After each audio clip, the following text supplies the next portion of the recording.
출애굽기를 읽을 때마다 늘 한결같이 드는 생각이 있습니다. 왜 이스라엘 백성은 저렇게 형편없을 수가 있느냐 하는 것이죠. 하나님께서는 이스라엘 백성을 출애굽시키기 위해서 애굽에서부터 많은 이적을 베풀어 주셨습니다. 여러분이 잘 아시는 것처럼 10가지의 이적을 베푸셔서 애굽 왕을 항복케 하심으로 이렇게 평화롭게 떠나올 수 있는 그런 은혜를 베풀어 주셨습니다. 그리고 변심한 애굽 군대가 쫓아오게 되어질 때에 홍해를 갈라지게 하시고 그 갈라진 홍해 속에 그 쫓아오던 그 애굽의 군대들을 다 수장시키시고 홍해를 건넌 후에는 광야의 길을 걸어가는데 일종의 사막과 같은 곳인지라 먹을 물이 없습니다. 사흘 동안 걸었는데 물의 근원을 발견할 수 없어서 여러 가지로 불평하게 될 때에 하나의 물을 만나게 됩니다. 그러나 그 하나에 만나게 된 물조차도 써서 못 먹을 정도가 되니까 하나님께서는 그 쓴물을 단물로 변화시키셔서 갈증을 해소시켜 주셨습니다. 이 정도의 기적의 체험을 했으면 자신들의 미래를 전적으로 하나님께 맡기고 이제부터는 좀 환경적으로 불편하고 어렵다고 할지라도 의연하게 대처하는 모습을 보여줘야 할 것 아니겠습니까? 그렇게 산다고 할지라도 우수한 백성은 못 되는 거예요. 평범한 정도의 하나님의 백성이 되는 것입니다. 왜냐하면 그 어떤 시대의 사람들보다도 가장 강렬한 하나님께서 펼치시는 기적을 체험했으니까요. 그 은혜를 받았습니다. 그런데 실제는 어떻습니까? 얼마 가지 않아서 또 불평하고 얼마 가지 않아서 또 원망하기 시작합니다. 어리고 유치하기가 짝이 없는 것이지요. 그래서 출애굽기를 읽을 때마다 저 이스라엘 백성은 참 형편없다, 나보다도 못한 것 같다, 이런 생각이 들게 되는 것입니다. 자, 그런데 말이죠, 하나님께서는 그렇게 형편없는 이스라엘 백성을 포기하지 않으셨습니다. 왜냐하면 하나님은 그런 이스라엘 백성에게서도 우리가 느낄 수 없는 변화에 대한 기대를 가지시기에 그렇습니다. 지금의 모습이 다가 아니야. 너희의 본 모습이 아니야. 너희가 언젠가는 지금과는 다른 아주 멋진 모습을 만들어낼 수가 있어. 그것이 결국에는 나에게 영광이 될 것이야. 이스라엘 백성들조차도 느끼지 못하고 될 것이라고 감히 생각지도 못하는 아름다운 변화의 모습을 기대하시기에, 확신하시기에 하나님께서는 절대로 이스라엘 백성을 포기하실 수가 없었던 것입니다. 그러므로 출애굽기는 변화의 책, 변화를 말하고 변화를 알려주는 책이라고 할 수가 있겠습니다. 출애굽기에 나타나는 변화에는 크게 두 가지가 있습니다. 하나는 즉각적인 굉장히 빠르게 일어나는 순식간에 펼쳐지는 변화입니다. 출애굽기는 불가사의한 환경의 변화를 많이 보여줍니다. 이를테면 불기둥과 구름기둥이 있죠. 이스라엘 백성이 광야를 행진해 나가는데 낮에는 덥고 밤에는 춥습니다.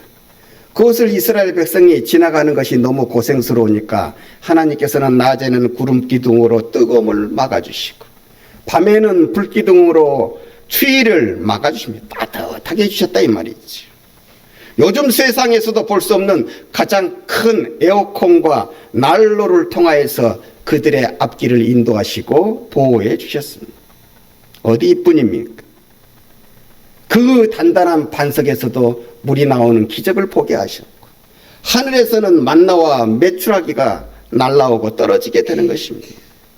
농사를 짓지 않아도, 가축을 기르지 않아도 굶어 죽지 아니하는 이런 변화의 기적을 일상적으로 체험했던 것이 바로 광야의 삶, 광야의 40년이었습니다.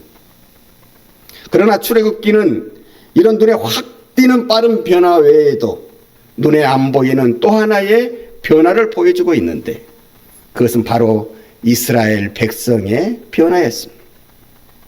여러분에게 묻습니다. 사람의 변화라고 하는 게 쉽습니까? 어렵습니다. 사람이 바뀐다. 사람이 변화한다. 여러분 살아오시면서 어떻게 생각해 오셨습니까? 사람의 변화라고 하는 게 그렇게 쉽지가 않지요. 많이 배웠다고 사람이 변화됩니까? 아닙니다. 많이 배운다고 사람 변화되지 않습니다. 많이 가졌다고 사람 변화됩니까? 아닙니다. 많이 가졌다고 그 사람 변화되지 않습니다. 많이 가지지 못했을 때 그 천성 얼마 가지 않아 그대로 드러난 것을 우리가 보게 되죠. 사람들이 그렇게 가끔 얘기하는 것을 들을 수 있죠. 내가 지금 좀 없어서 그렇지, 형편이 여의치 못해서 그렇지, 잘 돼봐. 내가 지금처럼 살아. 아주 멋진 사람처럼 나도 살 수 있어. 뭔가 환경이 달라지고 여건이 달라지면 멋진 사람이 될 수 있을 거라고 말하지만 현재부터 바뀌어지지 않으면, 없을 때부터 바뀌어지지 않으면 아무리 환경과 여건이 아무리 좋게 바뀐다고 할지라도 자기가 장담했던 그 사람의 모습을 만들지 못하고 많은 것을 우리는 보게 됩니다. 이런 사례가 우리가 살아가는 인간관계 속에서, 이 세상 속에서, 이 사회 속에서 너무나도 많이 펼쳐지기에 사람들은 대개가 다 그렇게 얘기하는 거예요. 사람 그거 참 변하기 힘들더라. 그러나 우리는 다른 사람 아닙니까? 예수 믿는 사람입니다. 예수 믿는 사람은 누구의 지시를 따라야 됩니까? 누구의 뜻을 따라야 됩니까? 세상의 지시를 따르고 세상의 생각을 따르는 것이 아니라 하나님의 지시를 따르고 하나님의 뜻을 따라야 하는 거죠. 세상의 상식이 아무리 이것이 맞다고 할지라도 하나님께서 그게 아니야, 저것이 맞다라고 하시면 그것을 따라야 하는 게 우리인 거예요.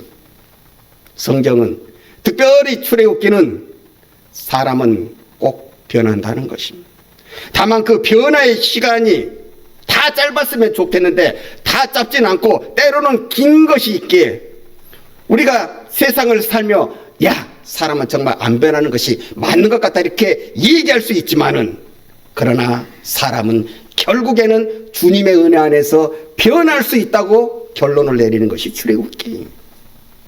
그러니 사랑하는 여러분, 살다가 사람에 대해서 남편이든 아내이든 부모이든 자식이든 일가 친척이든 아니면 세상에서 만나는 그 어떤 사람이든 내가 들인 정성과 노력에 비해서 너무 안 변한다고 하는 생각이 들지라도 절대 낙심하지도 마시고 실망하지 마시기를 바랍니다. 그때에는 출애굽기가 주는 위로를 받으세요.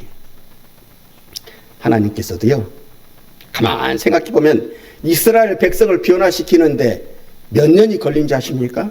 하나님께서도 이스라엘 백성을 변화시키는데 조그마한 변화를 일으키시는데 40년이라는 세월이 걸렸던 게, 광야 40년을 통해서 변화를 시키셔서 축복의 땅 가나안 땅으로 들여보내시는 것입니다.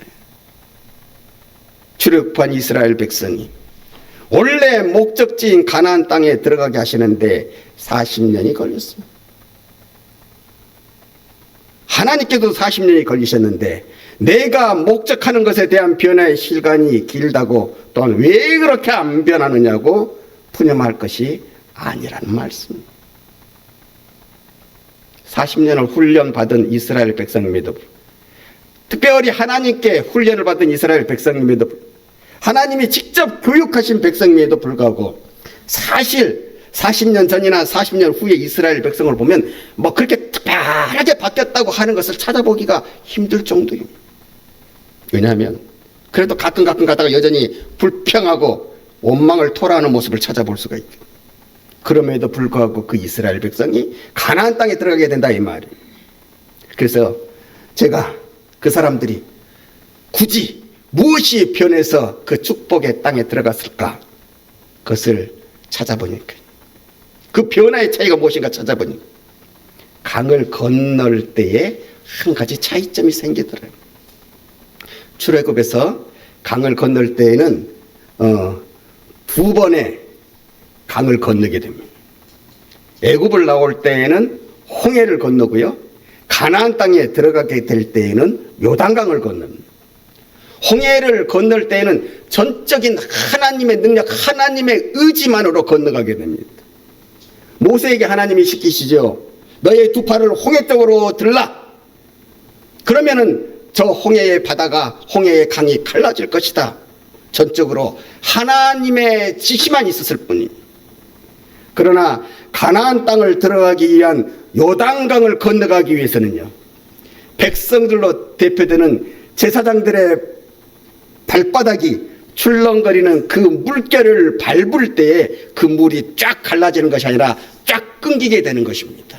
다시 말하면 요단강을 건너게 하실 때에는 말이죠, 우리 사랑하는 자녀들의 일종의 믿음의 행위, 그 작은 것이라도 요구하셨다는 사실입니다. 백성들의 대표되는 그 제사장들을 두고 말이죠, 너희의 발로 요단강 물을 밟으라, 이렇게 말씀하셨다고 하는 것이지.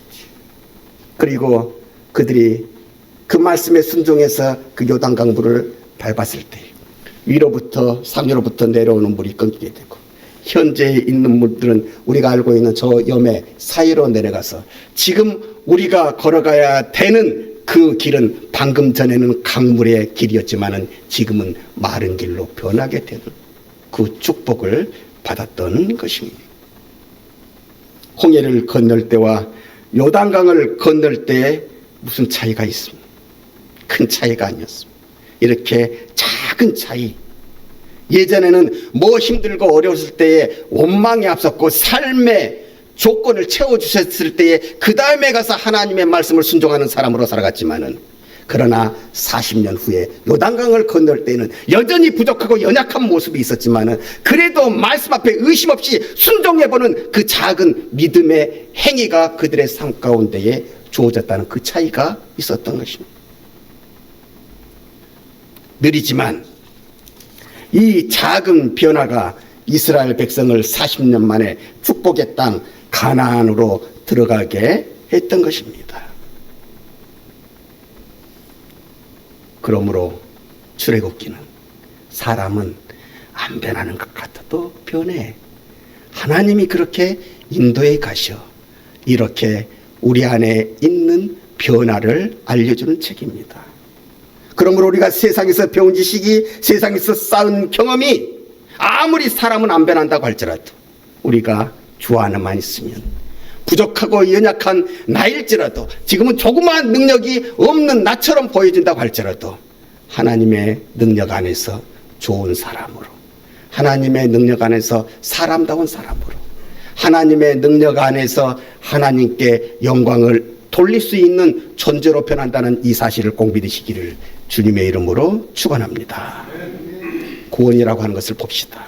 어떤 사람은 쉽게 구원이 이루어지는 사람이 있고, 어떤 사람은 그렇게 정성을 기울여서 했는데도 이루어지지 않고 있다가 많은 시간이 흐른 다음에야 구원의 반열에 들게 되는 사람이 있다고 하는 것을 우리가 알 수 있죠. 영국 고아원의 아버지라고 불리는 조지 밀러 목사님, 이분은 5만 번 응답받은 기도의 비밀이라는 책의 실제 주인공인데, 실제로 5만 번 응답을 받았다고 해서 제가 하루에 몇 번이나 받아야 5만 번 응답을 받을 수 있을까 생각을 해봤더니 하루에 한 번 갖고도 안 되더라고요. 하루에 수십 번, 수백 번. 그러니까 이분이 5만 번 응답을 받았다고 하는 것은요, 다르게 숫자를 생각하면 셀 수가 없는 거예요. 그럼 어떻게 계산을 해야 되냐면은, 기도할 때마다 하나님이 즉시 응답해 주셨다는 거예요. 이런 축복을 받은 사람이지만은 항상 그의 기도의 응답이 즉시 응답되는 그 빠른 축복으로만 기결된 것이 아니었습니다. 그에게도, 그렇게 빠른 응답을 받은 축복의 사람에게도 그 기도의 응답이 느려진 것이 있었더니, 자기가 가장 사랑하는 친구의 구원은 그렇게 긴 시간을 통해서 이루어지더라고요. 사후에, 자기가 죽은 후에 이루어집니다. 자기의 장례식장에서 조사를 읽어 내려가는 중에 그곳에 참석했던 그 친구가 그 조사 속에 드디어 그 친구의 간절한 마음을 알고 회개하고 복음을 받아들여서 예수를 믿는 사람이 되었던 것이죠. 이렇게 늦게 시간을 두고 이루어지는 구원도 있다는 사실입니다. 축복이라고 하는 것도 마치 당장에 이루어지는 축복이 있는가 하면 긴 시간을 두고 이루어지는 것도 있습니다. 그러므로 성도의 할 일은 실망하지 않는, 낙심하지 않는, 참고 인내할 줄 아는 성숙한 신앙인, 그리스도인, 하나님의 자녀가 되어야 하는 것입니다. 참고 인내하는 모습에는 두 가지가 있습니다. 하나는 버티는 것이지. 버티는 것은 일반적으로 일의 결과를 모르고 참는 것입니다. 미래가 어떻게 될지 불분명한 가운데에 참는 것이기에 그 버티는 순간순간이 힘들 수밖에 없는, 괴로울 수밖에 없는.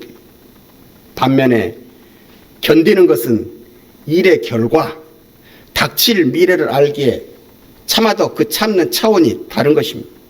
힘은 들어도 마음은 편안한 것입니다.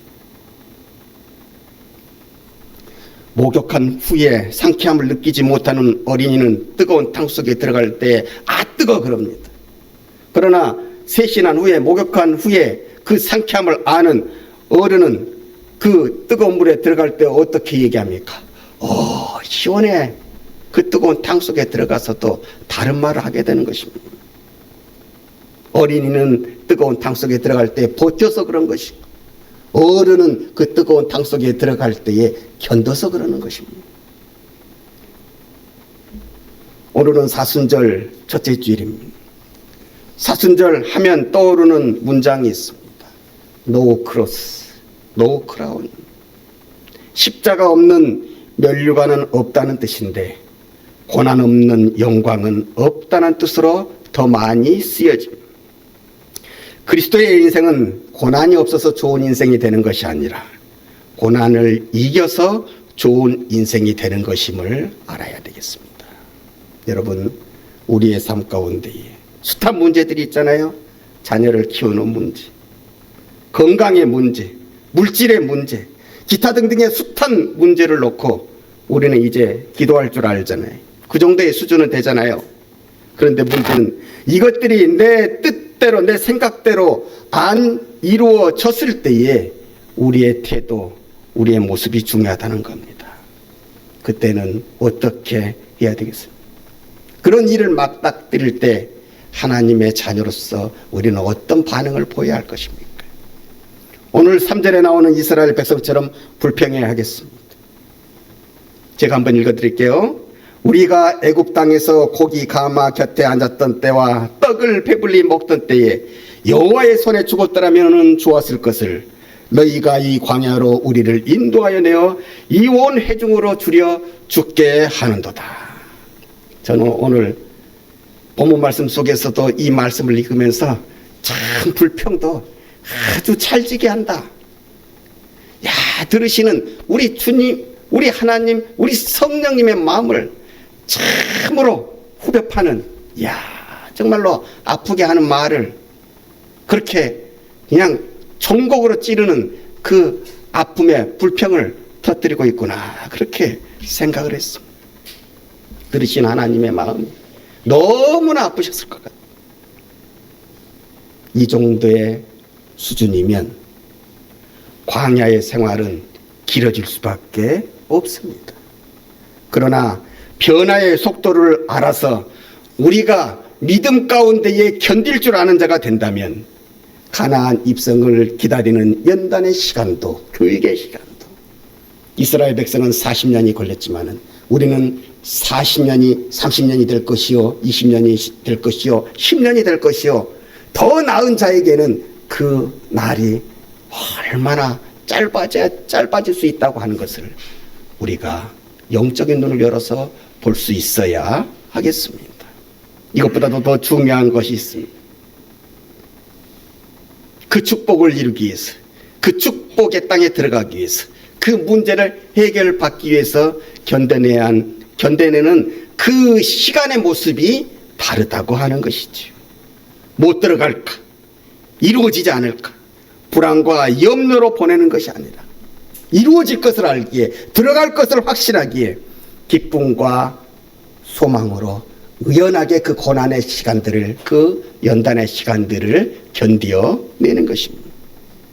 우리 주님께서 십자가의 고난을 그렇게 지셨습니다. 억지로 할 수 없이 마지못해서 결국에는 밀려서 그렇게 십자가를 지신 것이 아니라 의연하게 기쁨으로 달게 십자가의 고난을 지셨습니다. 이런 주님의 모습을 본받았어. 우리도 우리의 몫의 십자가를 달게 지고 반드시 찾아올 그 부활의 영광을 맞이하는 성숙한 성도가 되시기를 바랍니다. 현재 우리가 고난 가운데 있다고 할지라도 그 고난에 대해서 불평하고 원망하는 것이 아니라 그것을 변화시켜 주실 하나님의 때를 기다리는 인내로 말미암아 그 인내의 시간이 끝나고 하나님의 해결의 시간이 주어졌을 때에 부활의 영광을 가장 기쁘게 맞이하셨던 우리 주님처럼 그 해결의 날을, 그 축복의 날을 우리도 주님과 같은 기쁨으로 맞이하는 가장 아름다운 예수 그리스도의 제자들, 하나님의 자녀들이 되어지시기를 주님의 이름으로 간절히 축원합니다.